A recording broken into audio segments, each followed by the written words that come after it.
Well, welcome everyone. This is the last of the lectures in the signature lecture series, so after this you'll just have to make do somehow until the fall. We'll be back better than ever. Well, we cannot be actually better than our final lecture. This is, as you probably all know, the centenary year of the Russian Revolution. And hence, I think some time to reflect on the significance of that revolution and what lessons can be learned not only from the revolution itself, but from the cultural milieu out of which it emerged. And that is going to be the core topic of today's lecture, the core subject of today's lecture. Our lecturer is unusually distinguished, a leading light not only of Russian language study, but in literary criticism as well. He is Gary Saul Morson, who holds the Lawrence B. Dumas Professor of Arts and Humanities, Professorship of Arts and Humanities at Northwestern University in Chicago. He's a man whose scholarly work ranges over a wide variety of topics, including literary criticism, the great culture of high Russian literary art embodied by people like Dostoevsky and Tolstoy, and most recently, the connections between literary theory and economics. He has a book that has just come out, co-authored with the president of his institution, is it Morton Shapiro? Yeah. Which is entitled, and you'll sort of get its drift from the title, I probably have to spell it out. It's called C-E-N-T-S,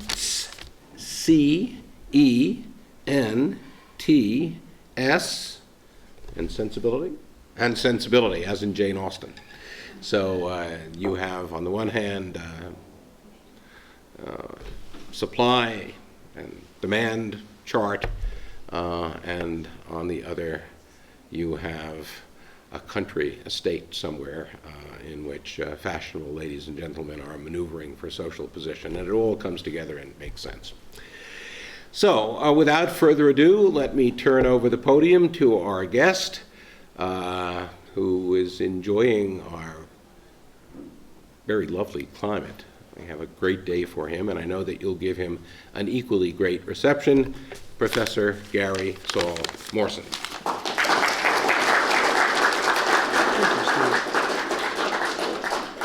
Is this working? It's a real pleasure and honor to be here. Since I've got you captive, I'll just say that the subtitle of that book is What Economics Can Learn from the Humanities. So that really tells you what it is. My present talk is entitled Russian Lessons from 1917, and it is in 10 parts. I tell you that so that you will always know how much more you have to sit through.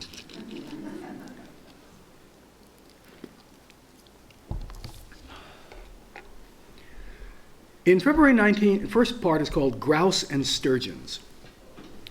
In February 1917, the Romanov dynasty fell, and the Russian parliament, the Duma, claimed power.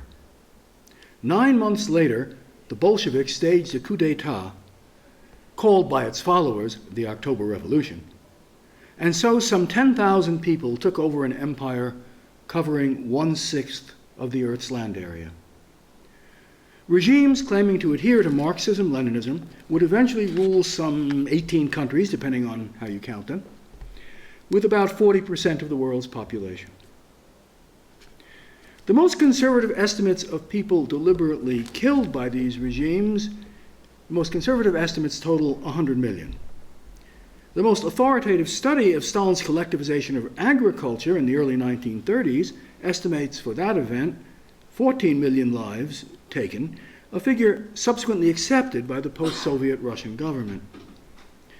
Notably, of that 14 million, some 7 million were from a deliberate campaign of starvation, mostly in Ukraine, in which Bolshevik agents seized all food and prevented any food from getting in. Since that 100 million figure counts only half the authoritative figure for the collectivization, it counts 7 million instead of 14, the total is undoubtedly much higher than 100 million. Note that the discrepancy in estimates for the collectivization alone are about the same size as the conventional estimate of Jews killed by the Nazis. That's the magnitude of what we're dealing with here. In 1999, Time magazine proclaimed Einstein the man of the century, the person who, quote, for better or worse, most influenced the last 100 years, unquote. But Einstein did not remotely affect so many lives as Lenin, as some 18 countries, ruling hundreds of millions of people, came to profess Marxism-Leninism, which of course has also exercised enormous influence on Western intellectuals.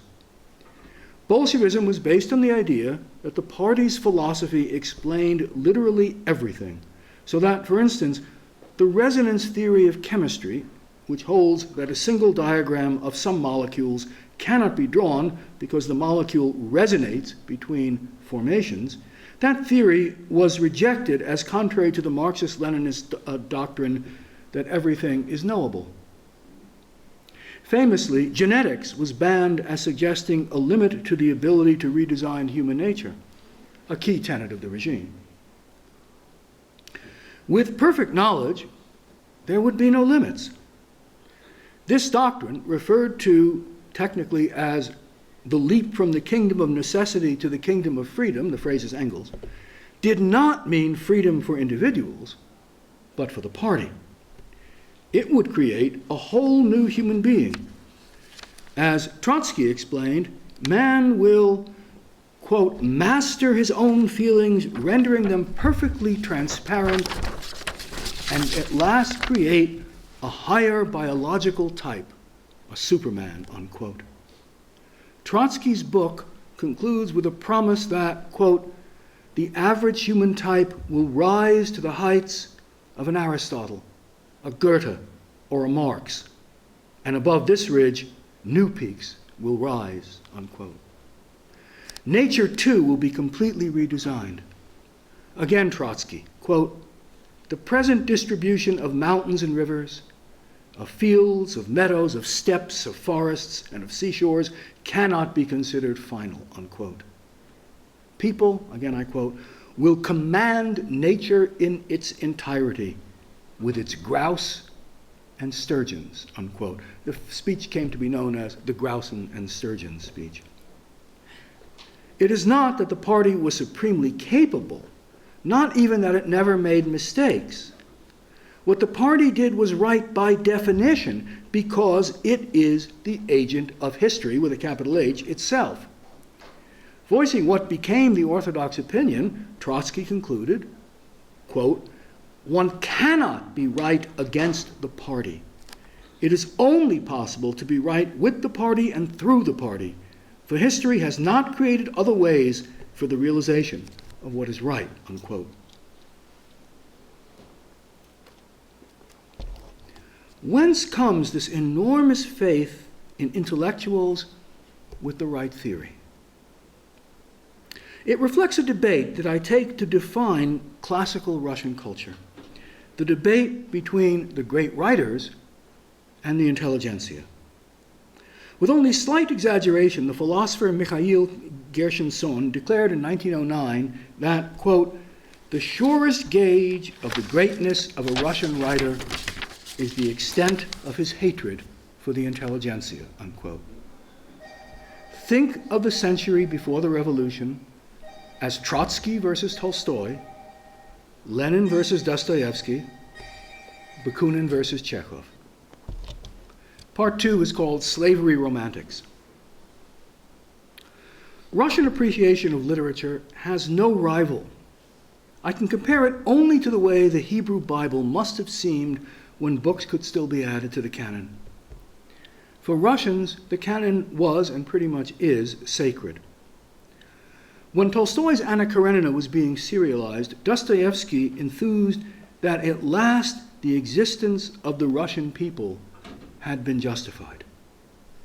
No Frenchman supposed that the existence of the French people required justification, or if he did, that he would find it in literature.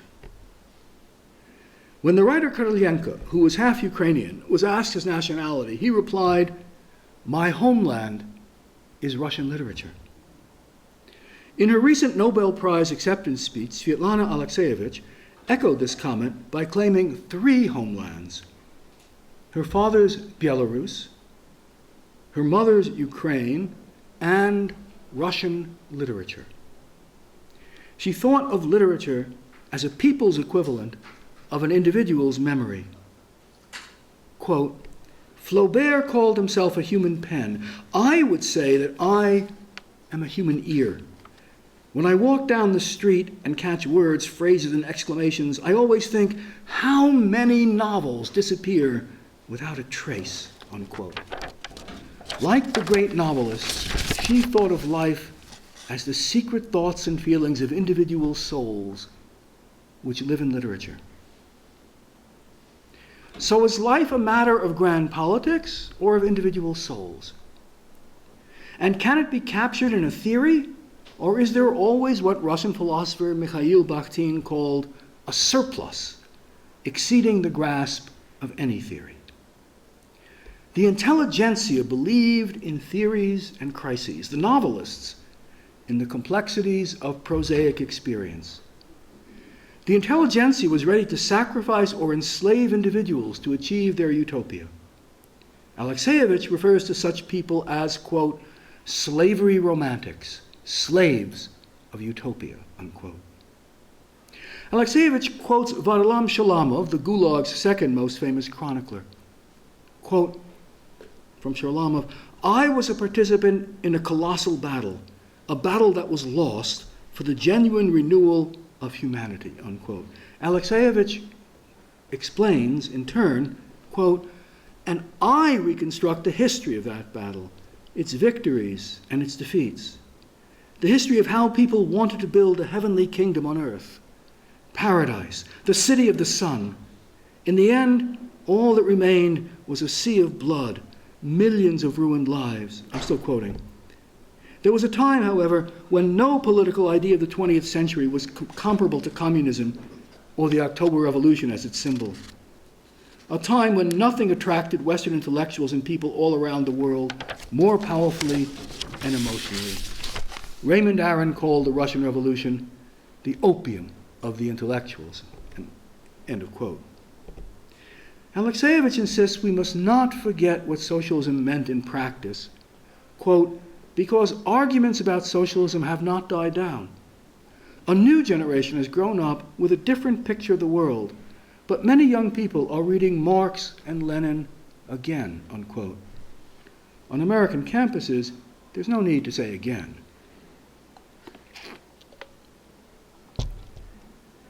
Part 3 is called Why Tolstoy Did Not Belong to the Intelligentsia. We get the word intelligentsia from Russian, where it was coined about 1860. Unlike the word in English, the Russian term, in its strict sense, was not synonymous with intellectuals, with well-educated people, or those who value independent thought. In any given society, well-educated people might or might not resemble an intelligentsia in the Russian sense. To be an intelligent, that was the word for a member of the intelligentsia, one had to satisfy 3 criteria, which most educated people, including the great novelists, did not. First, an intelligent had to share a set of radical beliefs. There was no such thing as a moderate intelligent. Required beliefs varied from generation to generation, but in the classic period, they always included materialism, atheism, some form of socialism or anarchism, and revolutionism, by which was meant not a belief in revolutionism means, but as something valuable in itself. The terrorist Sergei Nechaev's Catechism of a Revolutionary, as he called it, explains that one is not a true revolutionary, quote, if he feels compassion for something in this world, unquote. Note the language here. Catechism, this world. Revolutionism was a substitute religion. Dostoevsky once observed that Russians do not become atheists, they convert to atheism. The prototypical intelligent was, in fact, either the child of a priest or a former student in a Russian Orthodox seminary. Ex-seminarians included the age's most influential figure, Nicholas Chernyshevsky, and later, Joseph Stalin. Tolstoy, a believer in God, could not, for that very reason, be considered an intelligent. Second, an intelligent had to identify primarily as an intelligent. If you thought of yourself as a nobleman, a doctor, or a family man who happened to be well educated, you were not an intelligent. It had to be your prime loyalty and identity. Again, no one would have called Tolstoy, who used his title of count, an intelligent. Chekhov particularly hated this, quote, artificial overwrought solidarity, unquote, as he called it, because it entailed not thinking, but just repeating orthodoxies. Quote, yes, our young ladies and political beaux are pure souls, but 9/10 of their pure souls aren't worth a damn. All their inactive sanctity and purity are based on hazy and naive sympathies and antipathies to individuals and labels, not to facts. It's easy to be pure when you hate the devil you don't know and love the God you wouldn't have brains enough to doubt, unquote. Sound familiar?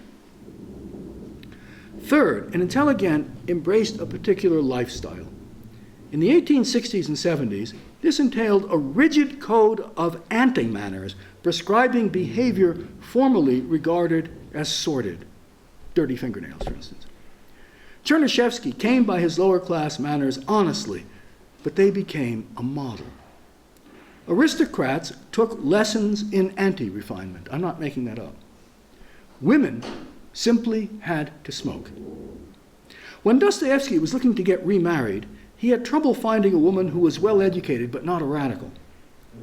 To satisfy a deadline for producing a novel, he in desperation hired a graduate of Russia's new stenography school to dictate a novel as it occurred to him.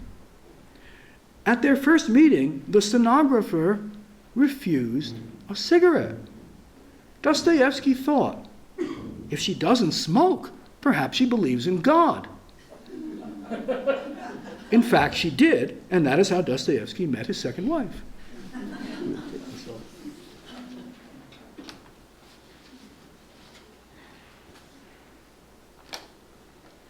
You can't make these stories up. Part 4 is called Little Napoleons. Behind these criteria lay a set of assumptions too obvious to be articulated. One had to argue for one or another theory, but not for theory, meaning theory of everything, not for theory itself. That was a given. One reason Marxism proved so appealing was its ambitious claim to resolve all contradictions. Think of Marx's assertion that, quote, communism is the solution of the riddle of history and knows itself to be the solution, unquote. No theory claiming much less could appeal to Russians, or if it did, it was habitually transformed into something all-explanatory, a habit that Dostoevsky called the Russian aspect of Westerners' doctrines. Quote, it consists of those inferences from those doctrines, which in the form of unshakable axioms are drawn only in Russia, whereas in Europe, the possibility of such deductions is not even suspected, unquote. Or as Dostoevsky remarked elsewhere, a Russian intelligent is someone who can read Darwin and promptly resolve to become a pickpocket. A pickpocket. Well, you know, if it's survival of the fittest, why, you know. If theory rules, then theorists must rule. The intelligence shared what Thomas Sowell has called the vision of the anointed, the key criterion for a group to be an intelligentsia in the Russian sense. Let every other intelligentsia belief change, Dostoevsky insisted, but the belief in themselves as saviors would remain. Raskolnikov, the hero of Crime and Punishment, invokes several theories to justify the murder he plans. Strangely enough, they contradict each other. First, he invokes utilitarianism. Just calculate. On one side is an old woman, sure to die soon anyway, whose life is worth, quote, no more than a cockroach, unquote. Cockroaches play a big role in Russian literature. Less, in fact, less than a cockroach, since she does positive harm. And on the other side, hundreds of lives that might be saved by her money. One death and 100 lives in exchange. It's simple arithmetic. Not only is it moral to kill her, it would be immoral not to. But Raskolnikov also invokes radical relativism, which, unlike utilitarianism, denies any foundation for morality. Morality is, he says, quote, all artificial terrors, and there are no barriers, and it's all as it should be, unquote. It's all as it should be because the world understood naturalistically has only is, not ought. Raskolnikov voices still more justifications for murder, but the one underlying them all is his Napoleonic theory. The world is divided into two sorts of people, the many ordinary and the few extraordinary. Ordinary people are conservative. They uphold tradition and the ancient law. They are people of the present, quote, mere material that serve only to reproduce its kind, unquote. Extraordinary people, like Lycurgus, Solon, and Napoleon, are men of the future who bring a new word. They have the right, indeed the obligation, to do whatever their idea requires. Quote, I maintain that the discoveries of Kepler and Newton could not have been made known except by sacrificing the lives of 1, a dozen, 100 or more people. Newton would have had the right, would indeed have been duty-bound to eliminate the dozen or 100 people, unquote. The Bolsheviks also regarded murder as not just permitted, but morally required. For Raskolnikov, quote, even people a little out of the common must be criminals in this way. This point is crucial because it allows for a group of special people, not just one like Napoleon, the group called the intelligentsia. To appreciate how long-lived is the idea of most people as mere material, think of the frequent reference among Western intellectuals to the Soviet experiment, a tacit justification of the revolution as some sort of social science experiment, even though it did not turn out as hoped. One experiments on mere material, not human beings like oneself. A true social scientist, Raskolnikov maintains that the exact number of extraordinary people is governed by an ascertainable natural law. Quote, there certainly is and must be a definite law. It cannot be a matter of chance, unquote. The reason it cannot be a matter of chance is that for the social scientist, nothing is a matter of chance any more than there can be such a thing as free will. If something is governed by law, then everything is. Raskolnikov's sister replies with horror, quote, what is really original in all this is that you sanction bloodshed in the name of conscience, and excuse my saying so, with such fanaticism. That sanction of bloodshed by conscience is, to my mind, more terrible than the official legal sanction of bloodshed, unquote. Why more terrible? Bloodshed is bloodshed, isn't it? Well, look ahead to Solzhenitsyn's Gulag Archipelago, where he asks why it was that Macbeth killed only a few people, while Lenin and Stalin murdered millions. The answer, he says, is that Shakespeare's villains had no ideology.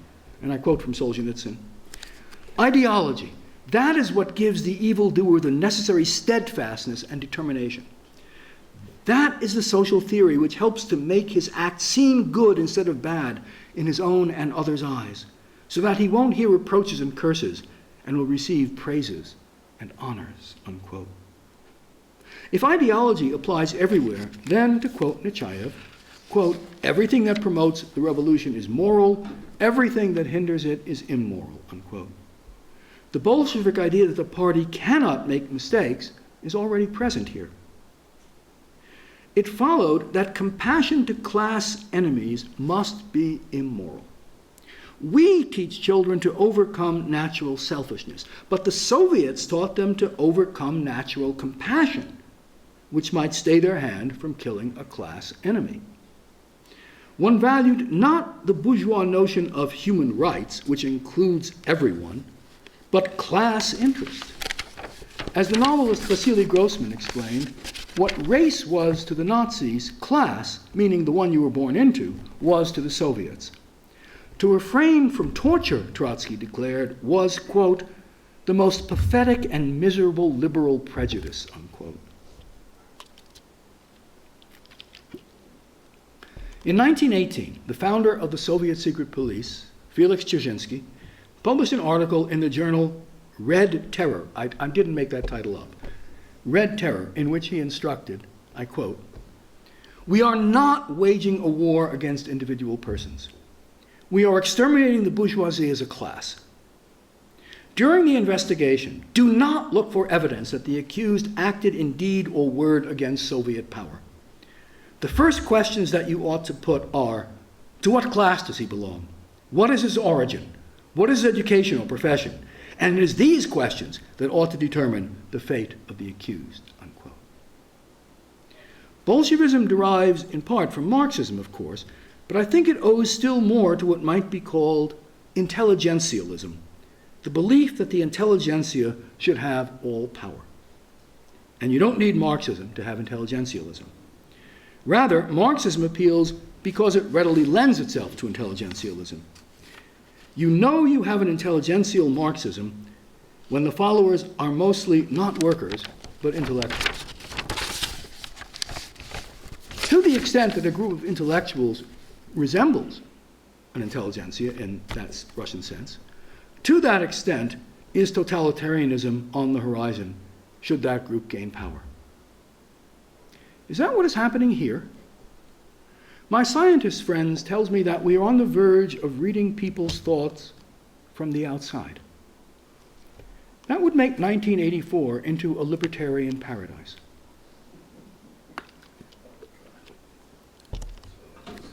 Part 5 is called Equality.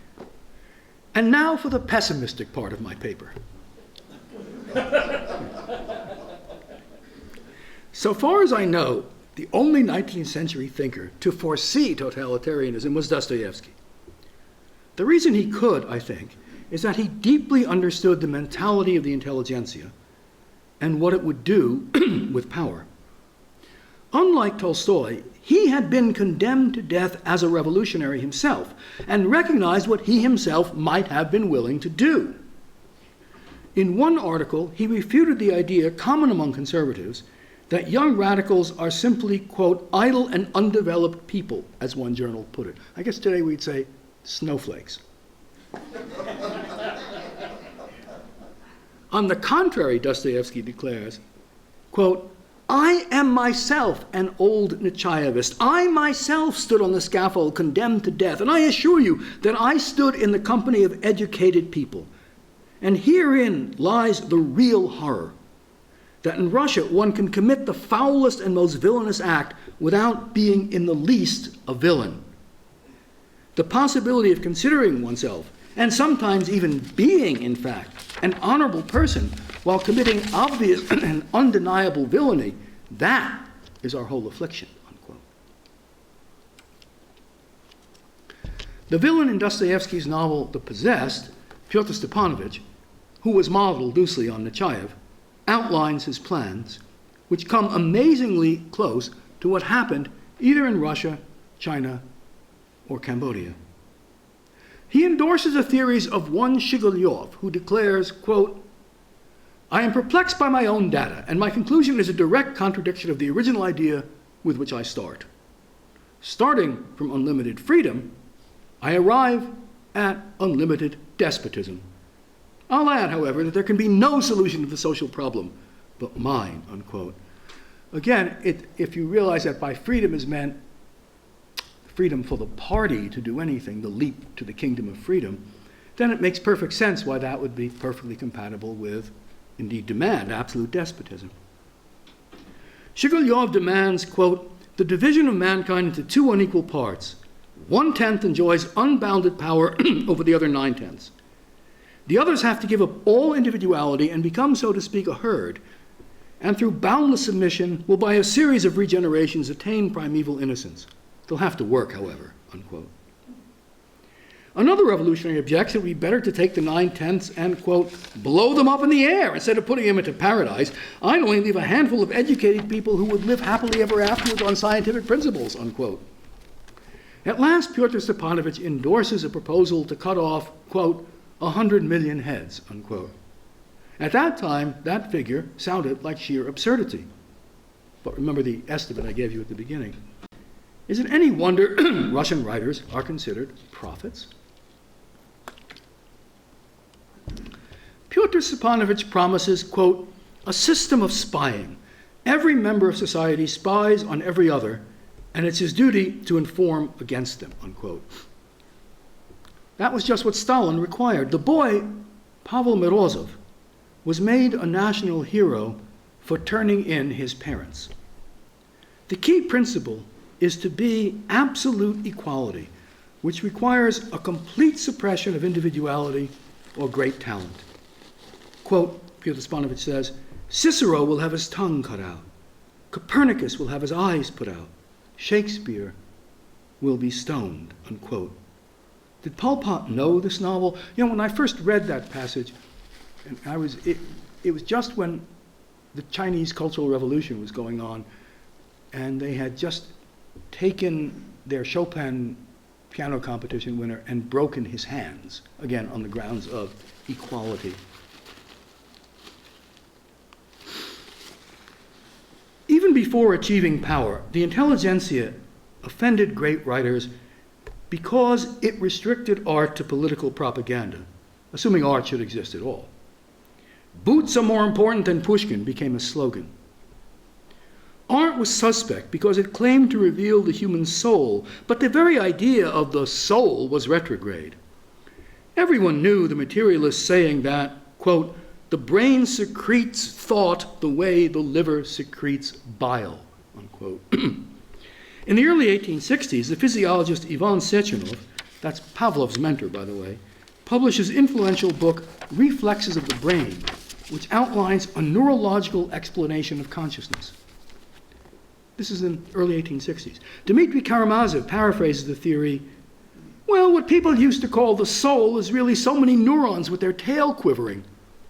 With the smallest change in wording, that theory is, of course, prevalent today. But I'm sorry to lose God, Dmitry concludes. Part 6 is called The Pursuit of Happiness. The Russian novel is known, above all, for psychology. What is less often appreciated is that in showing the complexity of the psyche, the novelists were making a polemical point. The intelligentsia denied that people were complex at all. Human complexity was an idea, we'd call that idea essentialism, hindering radical action. Like Jeremy Bentham and mainstream economists today, Chernyshevsky insisted in What Is to Be Done, a book that became the intelligentsia's Bible, that everyone always does and should act to achieve the greatest advantage. Dostoevsky's Notes from Underground parodies Chernyshevsky's book by re-narrating its incidents as they might actually happen to people with real psychology. The Underground Man also appeals to empiricism, which presumably a scientist should respect. No one actually observing human behavior could deem it simple or rational. What is more, people, unlike molecules, can know the laws that supposedly govern them and act to thwart them, a possibility that I think forever rules out a Newtonian account of human beings.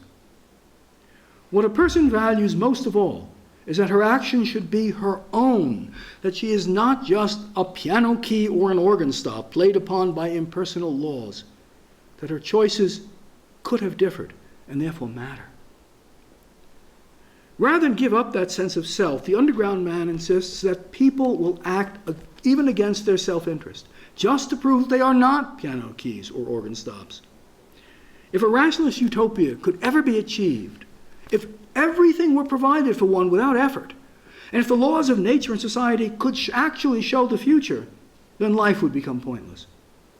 As Dostoevsky observes in one of his sketches, quote, people would see that they had no more life left, that they had no freedom of spirit, no will, no personality. People would realize that there is no happiness in inactivity, that it is not possible to love one's neighbor without sacrificing something to him of one's labor, and that, and this is the famous phrase, happiness lies not in happiness, but only in the attempt to achieve it, unquote.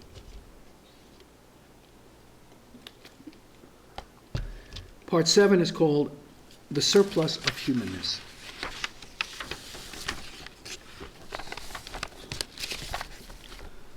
All the great realists, not just the Russians, were master psychologists.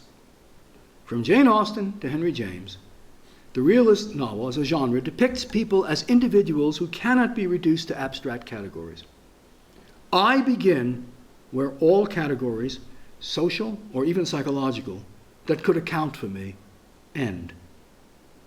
Bakhtin, who argued that genres embody implicit philosophical assumptions, concluded that novels presuppose the irreducibility of individuals to abstractions.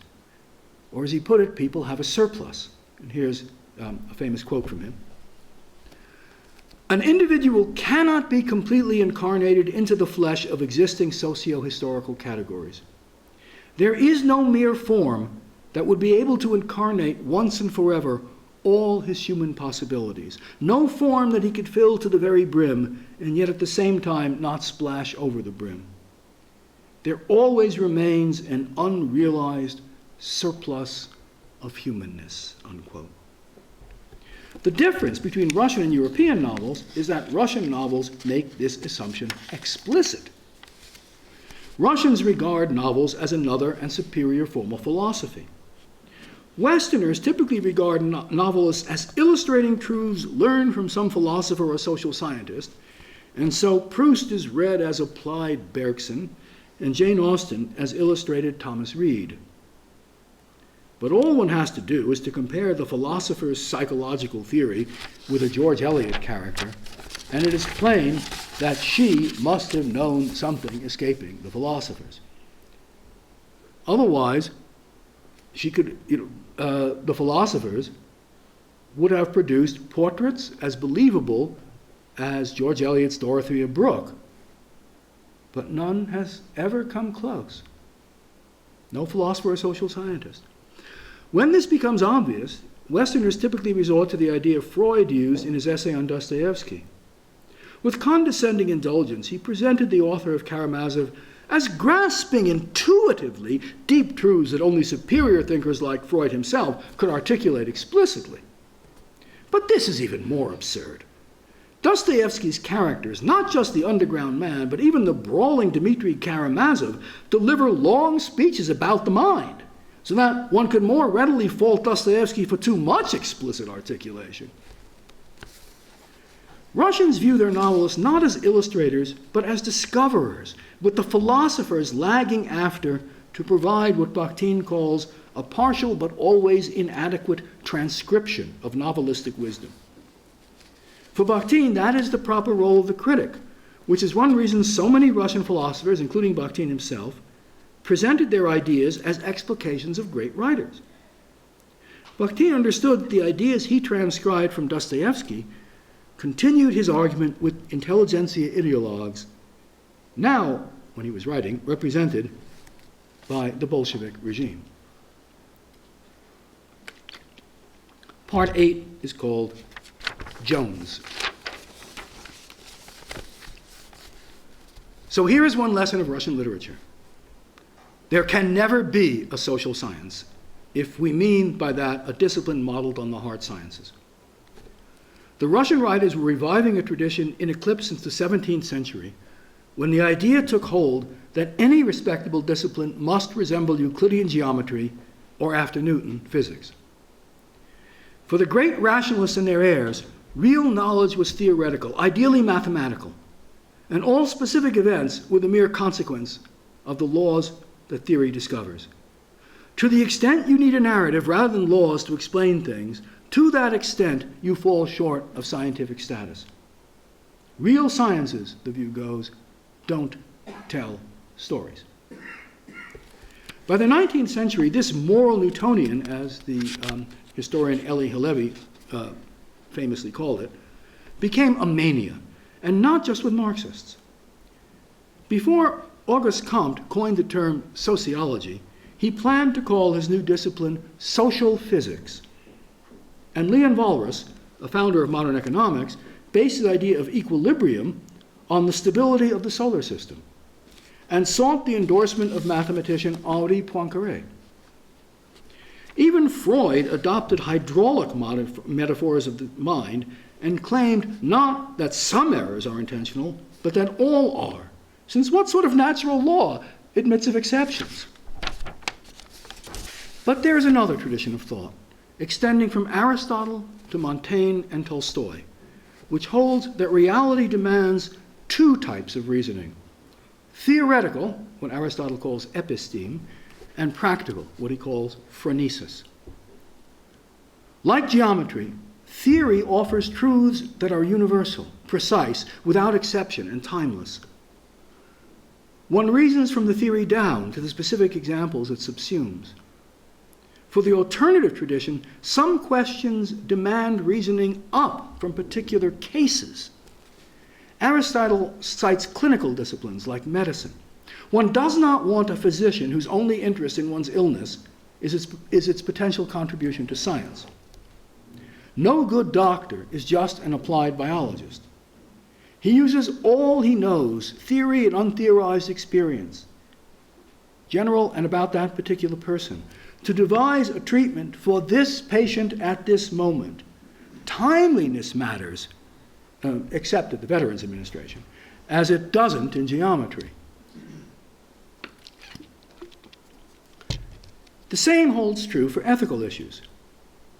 If one reasons down from general rules, one will often wind up with monstrous answers, Aristotle notes, because rules are formulated with a paradigm case in mind, but real situations may differ in significant ways that cannot be foreseen. Then one must use judgment, which by definition cannot be formalized. Good judgment grows out of experience, mistakes, and reflection upon mistakes, a process yielding not theoretical knowledge, but practical wisdom. That is why, as Aristotle observes, young people can be good at math, but not good at ethics, which requires long experience. Practical wisdom yields answers that are true, as Aristotle says, on the whole and for the most part, one of his favorite phrases. Now, anyone who described the Pythagorean theorem as true on the whole and for the most part would demonstrate he did not grasp even what mathematical reasoning is. But anyone who sought quasi-mathematical to ethical problems would be just as wrong-headed. The answers given by practical reasoning are tentative and always open to revision. One never gives final power to anyone committed to a single answer, but allows for critics to point out failures. The ethical tradition reasoning up from cases is called, technically, casuistry, and the fact that the term casuistry is now pejorative suggests how thoroughly the theoretical view triumphed. Casuists use rules in the sense of rules of thumb, which serve as mere reminders of particular sorts of cases, the beginning but not the end of argument. When the theoretical tradition triumphed, casuistry was banished from philosophy, but it found a home in the novel. Daniel Defoe began his career writing casuistical advice columns. Dear Abby, I've had this problem, right? And the cases he invented gradually grew in length to become novels like Mole Flanders. The realist novel is a casuistical genre.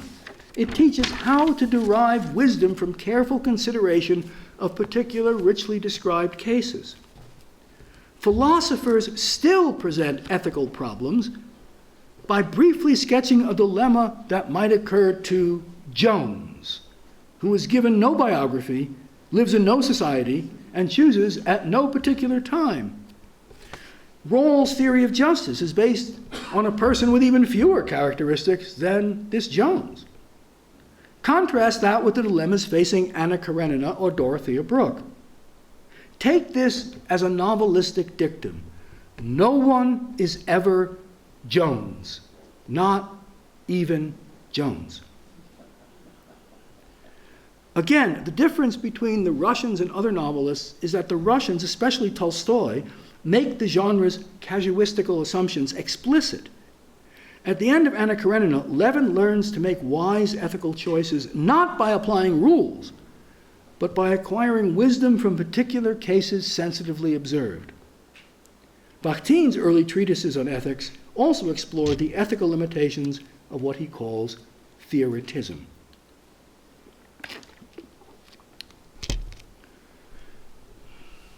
Part 9 is called A Good Night's Sleep. Tolstoy's heroes begin believing in theory, but learn its limitations.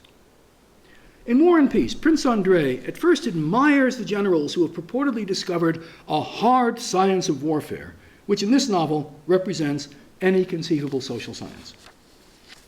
Before Austerlitz, these generals deem it mathematically certain that Napoleon will be defeated since, quote, every contingency has been foreseen, unquote. When the generals lose, as they do so spectacularly at Austerlitz, Napoleon's greatest victory, they explain that their instructions were not precisely carried out. But that is always the case in battle. They behave just like some economists today, who, when predictions fail, say either that their recommendations were applied too cautiously, or that even though they were proven wrong, they've adjusted their theory so it now accounts for what happened. Like Paul Krugman, they are never wrong. Of course, even astrologers can adjust a theory to predict what has already happened. Prince Andrei learns that a science of human affairs is impossible. I quote from him in the novel. What science can there be in a matter, as in every practical matter, nothing can be determined, and everything depends on innumerable conditions, the significance of which becomes manifest at a particular moment, and no one can tell when that moment will come. We face 100 million chances, which will be determined on the instant by whether we run or they run, whether this man or that man will be killed, unquote. Irreducible chance matters. No one can tell whether a bullet will hit a brave man or a coward capable of infecting others. And timeliness matters. Things are decided on the instant, an instant that is not just the automatic derivative of earlier instants. And what is true of battle is true, quote, in every practical matter, unquote. Tolstoy's wise general, Kutuzov, who falls asleep in the council of war before Austerlitz, at last calls a halt to the discussion. Quote, gentlemen, the disposition for tomorrow cannot be changed. And the most important thing before a battle is a good night's sleep, unquote. Why a good night's sleep? Because in a world of radical contingency, where unforeseeable situations arise and opportunities must be seized instantly or lost, what matters is not theoretical knowledge, but alertness.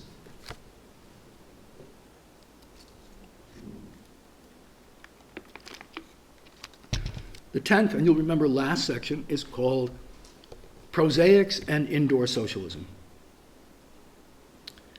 What Andrei fails to learn, but his friend Pierre does, is the insight for which, now let's see, about 35 years ago, I coined the term prosaics, an idea central to numerous writers, most obviously Chekhov. Radicals and romantics picture life in terms of dramatic events. The ordinary incidents between crises are viewed as trivial or despised as bourgeois. Tolstoy believed exactly the opposite. Life is lived at ordinary moments, and what is most real is what is barely noticeable, like the tiniest movements of consciousness. Tolstoy observes, the Russian painter Belov once corrected a student's sketch. "Why, you only touched it a tiny bit," the student remarked, "but it's quite a different thing." Brulov replied, "Art begins where that tiny bit begins." Tolstoy comments, "That saying is strikingly true not only of art, but of all of life. True life begins where the tiny bit begins, where what seem to us minute and infinitely small alterations take place. True life is not lived where great external changes take place, where people move about, clash, fight, and slay one another.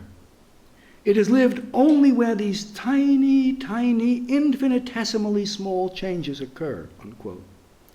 Tolstoy's novels describe the infinitesimal movements of consciousness, our smallest choices, and the mistakes we instantaneously forget. That is one reason they are so long. In our brief lives, every instant matters. The Russian novel is so long because life is so short. Tolstoy's wisest heroes learned to see the richness right in front of them, hidden in plain view. Learning this truth, Pierre comes to resemble, I quote a famous passage, "a man who, after straining his eyes to peer into the remote distance, finds what he was seeking at his very feet. In everything near and comprehensible, he had seen only what was limited, petty, and meaningless.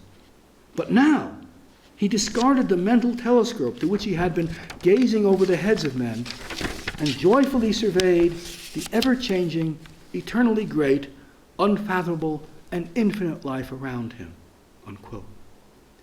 In this spirit, Svetlana Alexeyevich's books orchestrate the voices of countless ordinary people responding microscopically, real people this is, to events that historians treat macroscopically. She captures what she describes as, quote, "the history of domestic indoor socialism, the history of how it played out in the human soul. I am drawn to that small space called a human being, a single individual. In reality, that is where everything happens," unquote.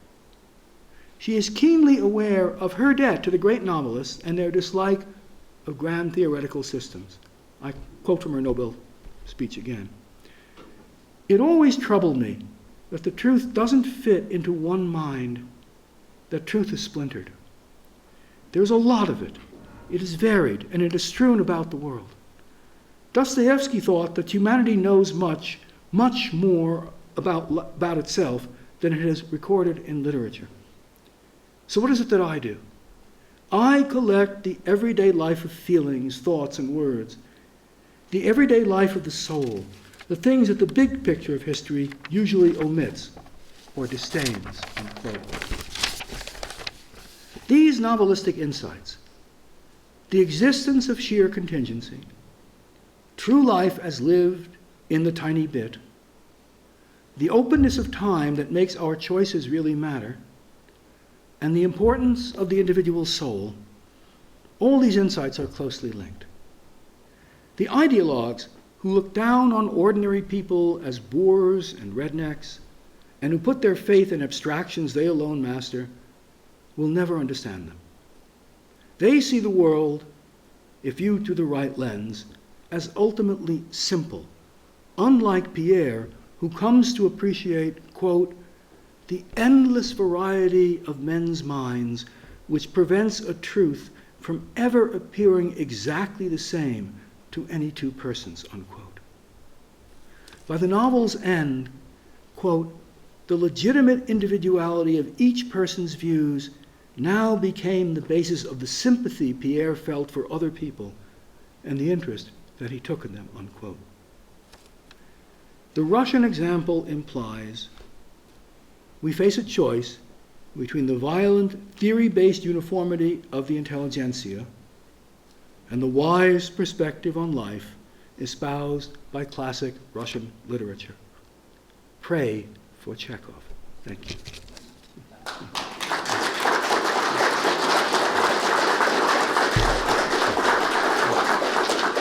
Excellent. Well, I can't believe you're not just bursting with questions to ask after that, so what are... You'll have to call people. It's hard for me to see from here. I recently read about a Churchillian quote that said the problem with Russia is it's not that they're communists, the problem is that they're Russian, okay? And he said, and I guess not he said, but what leads me to ask the question, what is it about Russian society or Russian culture or the Russian, ethos that led it to be the breeding ground for Bolshevism?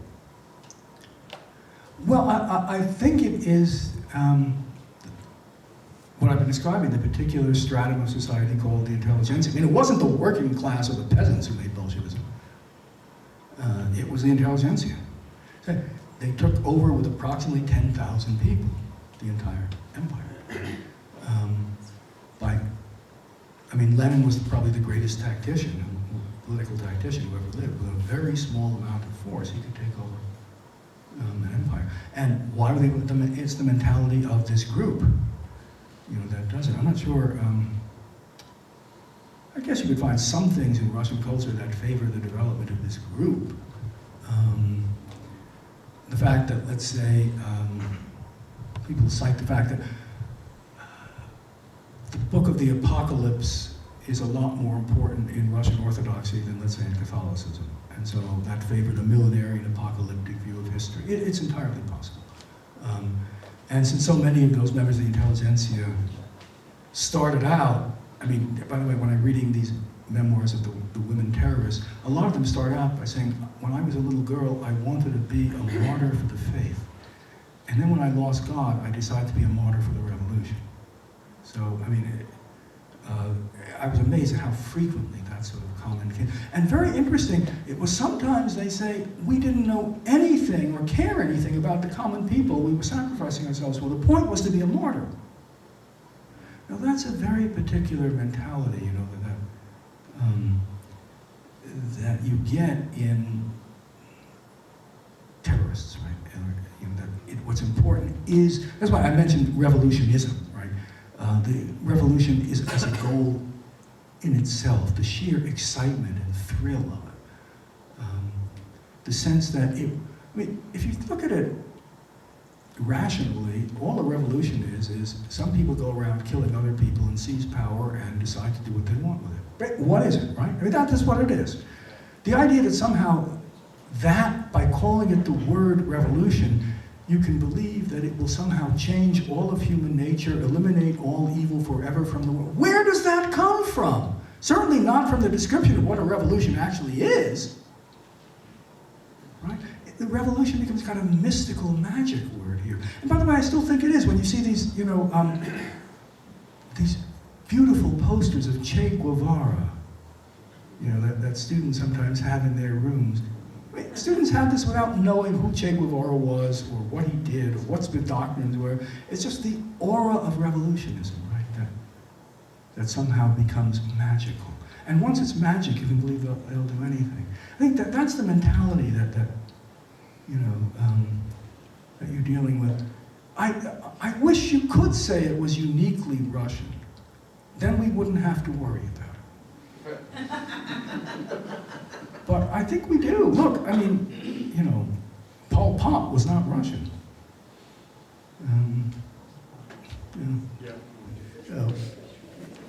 My question deals more with definition and inclusion. You're lecturing here today, sponsored by the Institute for the Study of Western Civilization. Given that Russia self-isolated itself, assumed itself to be the third Rome, succeeding Byzantium, Kiev, and Moscow to be the third Rome, turning themselves off from the West for decades or centuries, would you then classify Russia and the peoples that dominated it as part of Western civilization? And if not, how would you label that group of people? Well, that's a really interesting question. Russians have been arguing that one, are we part of the West or not? For a few centuries. The people who made the revolution, who were Marxists or socialists of some sort, definitely considered themselves part of Western civilization. Marxism, Leninism was considered to be, an import from the West, and that's what they did. Whether you want to consider Russian peasants part of Western civilization, I don't know. But I guess part of the problem is that when we speak of Western civilization, we have all these wonderful things in mind, like the Magna Carta, and the Founding Fathers, and democracy, and the rule of law. And that is, of course, part of Western civilization, but so is the Third Reich. And so was the Soviet government. So was Marxism-Leninism. The West not only invented democracy, it invented totalitarianism. It's a sentimental view of the West. Steve, put it into your, the West did not only invent the good things, right? It's in our literature. Okay, good, right? And, from Mussolini's view, and even if you're thinking of, Russia as the Third Rome, that means the heir of Byzantium, which was the Roman Empire. Byzantium simply was, the Byzantines didn't call themselves Byzantines. That was a term invented in the 18th century. They called themselves Romans, and they were the Eastern Roman Empire. They called themselves Romans. The Russians are the heir of, the Roman Empire in that respect, which is definitely Western, right? We sometimes forget that because we adopted the term Byzantine. That was a pejorative term invented by 18th century historians. But did you conclude, you as a scholar, do you include them or not? That's my question. Oh, I was trying to avoid it. Yes, I guess I do. I guess I do. Samuel, Huntington, his ideas of different, distinct civilizations in the world classifies them as a completely different civilization, neither East nor West, but their own sort of thing. Orthodox civilization, he calls it. I don't know. Yes, I would think it's the mere fact that it is, was converted to Christianity in the 10th century, it kind of means you have to think of it as part of the West. The fact that it did not go through a Reformation and Renaissance is, of course, what creates the difference, because it was then under one world rule, right? So it missed it. But I'd rather say the West has different parts to it than that it's not part of the West. And the West is a very varied sort of thing. And maybe it's because I studied Russian that, you think of a book that's called The History of the Novel, and it's the English novel, or maybe the English and French novel, or the history of Western thought, and it's all thought it goes from Rome to Paris to London, and as if Europe and the West were simply this tiny little strip of land, right? Of course, that is a kind of cultural centrism there, right? Which you begin with that, and then all kinds of other forms of ethnocentrism follow from that, as if we define the West and we define humanity, and you do it unconsciously. But if you're used to seeing difference, well, is the West really this way? Isn't it also, you don't want to say that, you can define, America totally in terms of its, treatment of Native Americans or slavery, but surely you don't want to say that you can leave that out. You don't want to just do what the education I had in elementary school, which just talked about the glorious founding fathers and the move of democracy. That clearly is also false, right? It's part of the story, but it certainly isn't the whole story. And leaving out Russia, I guess, is sort of like leaving out the Third Reich, and Russia is sort of like leaving out that. And you really need to have a sense that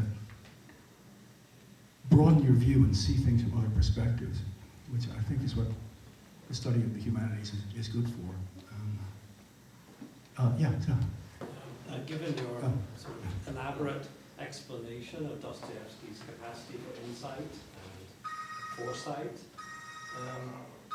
how do you think Dostoevsky would read someone like Vladimir Putin? I apologize. That's okay. God, I don't know. I mean,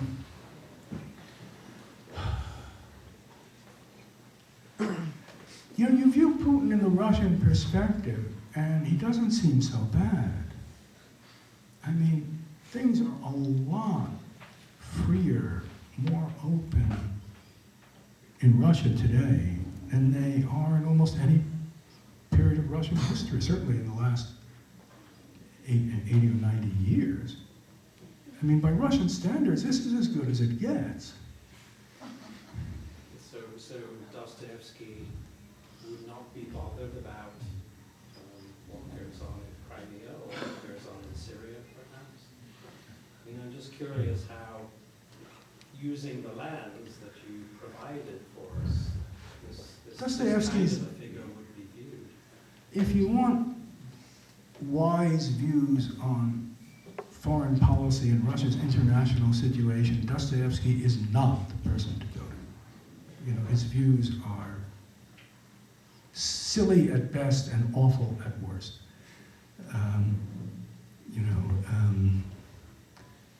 He had this deep sense that Russia's mission ought to be to bring orthodoxy to the world, to make the world truly Christian. And strangely enough, he had this very humane view of what Christianity is, and he wanted to spread it by using armies. It's a very peculiar. His articles on foreign policy and, you know, cultural policy, you know, political judgments in that sense of, you know, what he thought should be done, they range from brilliantly insightful to absolutely absurd. And you can use him to, I've picked out the best of Dostoevsky, but I've written also about the worst of Dostoevsky, which, you know, is, can easily be used by extreme nationalists, anti-Semites. You can find all that in Dostoevsky too. It would be really nice if all the wise and smart people in the world only had good ideas and never had bad ideas, if people were all good or all bad. But there aren't too many people you could really, you know, find that of. And Dostoevsky is certainly one of the more tortured souls that, you know, that existed. I could make you a nice anthology of obnoxious Dostoevsky passages.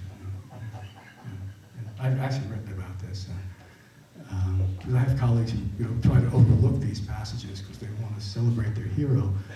And but I think what a scholar should respect most of all is the truth. And even if it doesn't cut the way you want it to, that's what you do. And with Dostoevsky, unfortunately, that's the case. The extreme Russian nationalists now love him, and I'm not sure they're misreading him either. Maybe to some extent, but basically I think they've got those parts of Dostoevsky right. It's just that that's not all there is. Did you want to say? No. Yeah, I just wondered what you thought. You think of the idea that Russia is not exactly West, but Russia is considered a country like other civilizations that have deeply influenced the Western mind in many ways, whether we are talking about music or we are talking about psychology and other areas. Would you agree with that statement? Even though the West, or at least Western scholars, some of them try to disdain the Russians and to treat them as being outside of the Western family, but they have very, very deeply influenced the Western mind. Yeah, you know, they haven't only and always disdained it. I mean, like, at the beginning of the 20th century, when it's only about roughly 1890 up to about, 1930, all the great Russian classics began to be translated into English. And Russian literature took the West by storm. A very popular kind of article to write was, let us list the 10 greatest novels in the world, and the point was all 10 would be Russian. Okay. The idea, if you read, the disciples of Henry James. Henry James himself, you know, it will be like, you know, Virginia Woolf talking about the novel. They are all the good and great novelists of the world that I can talk about. But of course, infinitely above all of them is Tolstoy. It's just, but she doesn't say this if she's asserting. She takes it for granted that everybody knows this. Right? So, I mean, so Russian literature comes, you know, has such an important. And I think about it when I was, I first wound up studying Russian when I was going to be a physicist at one time, and that was right after the Russians had launched the first space satellite, the Sputnik, and the idea took hold that the Russian, if you want to study science, you have to know Russian. That's why I wound up studying Russian. Of course, it was nonsense, but the idea that the Russians were, you know, the heroes of science. Well, there have been some really great Russian scientists, right? You know, even Dostoevsky's time, there was Mendeleev, right? Particularly, they were great at mathematics. You know, non-Euclidean geometry back in Dostoevsky's time, and you know, I know when the Northwestern math department wanted to become a first-class math department, they took advantage of the fall of the Soviet Union and they hired all these Russians. So now at Northwestern, more Russian is spoken in the math department than in the Russian department. But why are Russians so amazingly good at math? Well, I mean, they're really good, right? And the best explanation I've heard is that it is the only discipline that neither under the Tsars or the Soviets was felt to have bad political implications. I mean, talk about physics and you can say, well, quantum mechanics was very threatening to the Soviets. I spoke about chemistry, obviously genetics, history in all sorts of ways. Nobody ever found any political content to math. And so you could always be safe there. I guess chess might have been something like they tend to be pretty good at that. Five, what happened? Okay. So. Well, just on the connections between the West and the Russian, especially Bolsheviks, as you know, the first real intelligentsia described in philosophy was probably Plato's intelligentsia, which was similarly totalizing and controlling. And I wonder, you mean the rule by the guardians, yeah. Yeah, do the Bolsheviks use Plato as a model, or? Not a model, because, the poor guy hadn't read Marx. But they list him as, well, the first book I wrote was about utopian literature. And I came across, in world literature, and I came across a series of books published in Russian, translations of great utopias, beginning with Plato's Republic. And the title of the whole series was Forerunners of Scientific Socialism.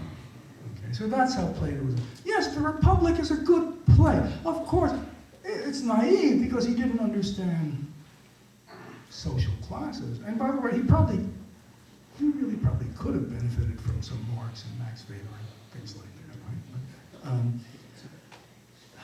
I don't know, you're the classes, but I wouldn't take the Republic as even a serious statement in a social plan, right? I take that as an analogy, right? But I would take it as a testament to the existence and the possibility of an intelligentsia. In the sense that you described. Because they are going to be, a unique group, really. Yeah. Because they know truth and they shepherd everyone else. Yeah, it's going to be a small group. The knowledge of that truth, that's absolute. Yeah, that's probably right. Yeah. Is there anything else in the ancient world that's like that? It could be really interesting. I guess it depends on your. And Aristotle isn't thinking that. No, Aristotle's much more. Aristotle, I would think is sort of much more practical. And he's thinking of he collects all the existing constitutions of Greek theories, rather than look for the ideal one. He collects the existing one, right? No, it's deductive. Yeah. And Aristotle makes space in his understanding of knowledge, right? For, as you said, practical. But Plato doesn't care. Although then he still tries to rule with pure theoretical knowledge. Yeah, which is Now Lenin knew the need for both, right? But yeah. I know we didn't get far into the Soviet history. We stopped at the revolution, but there's kind of a commonplace that Stalin destroyed the intelligentsia, wiped it out. You'll hear that a lot of Russians say that these days. How does that fit into your understanding and scheme of that? Well, What's going on in Russia? you have to be careful. The word intelligentsia can mean different things. The intelligentsia, in the sense I've described it, disappeared after the revolution. I mean, that classical, I mean, they're gone. If you tried to be that, you'd have been shot right away. I mean, all the other socialists, for example, were either executed or sent abroad. So were the liberals.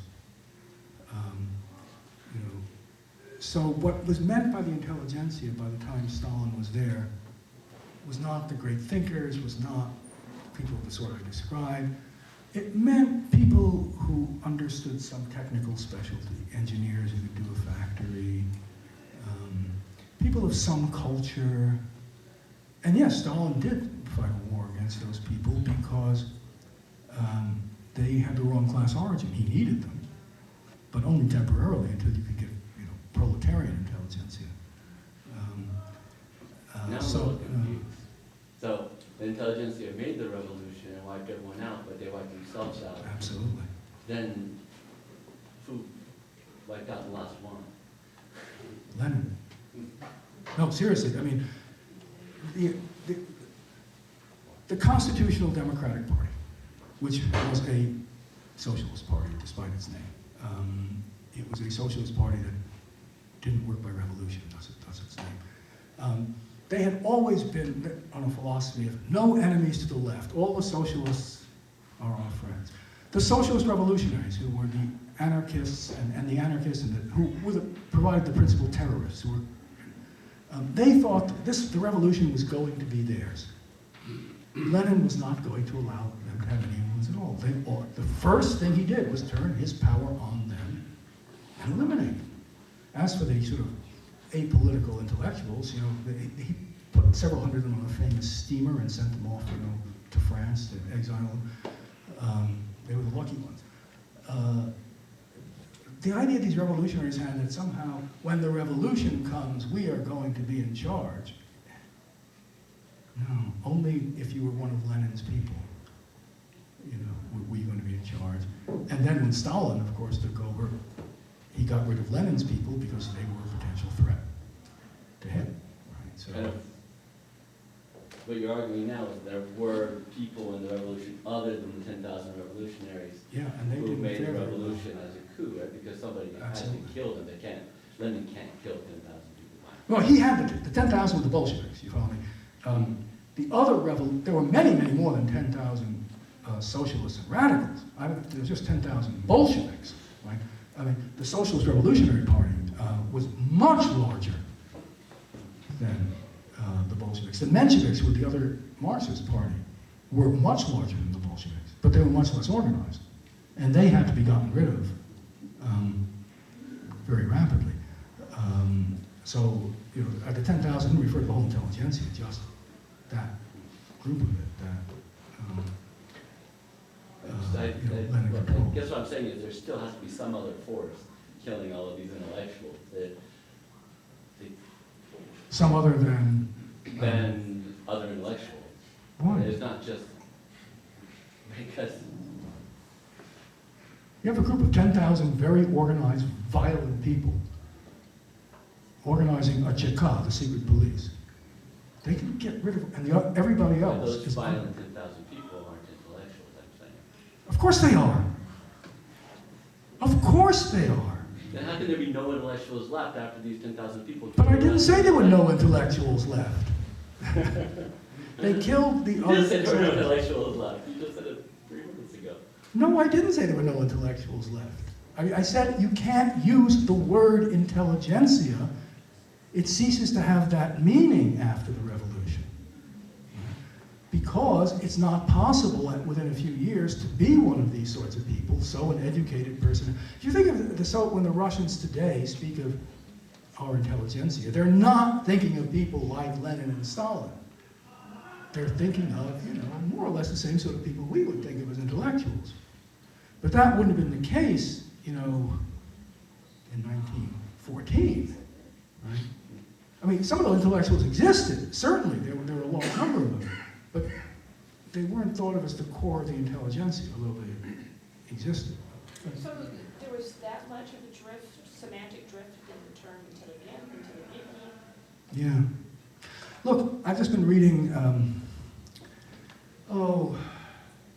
some of the radical historians of the time. And one of the most common genres of essay was, the title would be, what is the intelligentsia? What is the true definition? And of course, they weren't really defining it. They were saying, what do we think it should be? It has to be this, it has to be that, it has to be this, and it was a common, I even came across one essay whose title could be translated as, and what then after all is the intelligentsia, with all these, sort of particles, there. I mean, it was such a common, you said what, just like you would say, if you wrote an article, what is Russia? You wouldn't try to have an objective description, you're trying to say what you think Russia should be. The same would be true with an article on the intelligentsia. Right? So everybody was trying to describe it, right, is the way it should. But yes, even in the 19th century, it could be used to mean educated people, but then you would distinguish between the intelligentsia and the intelligentsia in the strict sense of the word, which would be the people I described. Okay? You would use that distinction, right? So these would have to, you would have to be a radical thinker to be. In the strict sense of the word, yes. I mean, for example, an editor of the leading journal at the time, Chekhov, who was an extreme conservative, advisor to the throne. No one would have thought of him as a member of the intelligentsia, but he was extremely literate. He published the best journal. His writings were, quite literate and intelligent and influential. But of course, he's not a member of the intelligentsia. And Tolstoy too. I mean, how could this count who believes in God and has utter contempt for all these scribblers in the capital like us? Of course, he's not a member of the intelligentsia. He thinks himself as a nobleman, which he did. And it's absolutely true. When you call yourself Count Tolstoy, you automatically exclude yourself from. And he really did have, one of his late novels. He has, a whole about people in prison. He describes various revolutionaries, and he doesn't. The hero who listens to them isn't angered by what they're saying. He just pities them for all the garbage that has filled their brains. They can't talk without theoretical terminology and abstractions and all this sort of thing. That was the way Tolstoy saw it. He didn't see them like Dostoevsky as dangerous. He saw them as pathetic because they had no understanding of life. But these are the radicals, not Yeah. necessarily all the thinkers of the time. No. There were obviously non-radical thinkers. And for example, if you take, there's a book published in 1909 by a group of those non-radical thinkers. Some of them were ex-Marxists, called Landmarks, a collection of history of the Russian intelligentsia. It has some of the greatest thinkers of the time. Berdiaev, Bulgakov, and all of them are attacking the intelligentsia and describing it this way. It's a negative view of the intelligentsia. And basically saying, instead of an intelligentsia in the Russian sense, we ought to have intellectuals in the Western sense, is the point of this book. And that's how they would phrase it. Talk of the intelligentsia, which I guess you could roughly translate as the intelligentitis, pejorative suffix. Intelligentitis is, I guess you might say, would be what they're talking about. Well, thank you very much. I'm Thank you sure. so much. Thank you all so much.